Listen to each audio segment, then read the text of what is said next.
Today we're installing 18,000 BTU AC Goodman. These are the pipes.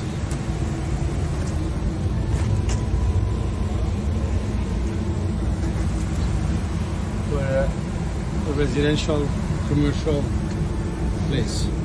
Progressing. We installed the inside unit.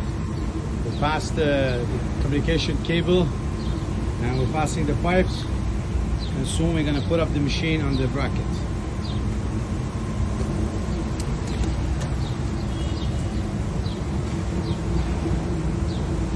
And for sure we're going to weld. We're not going to flare. For the customer to be safe not to have a leak for future. Here's the machine we installed today.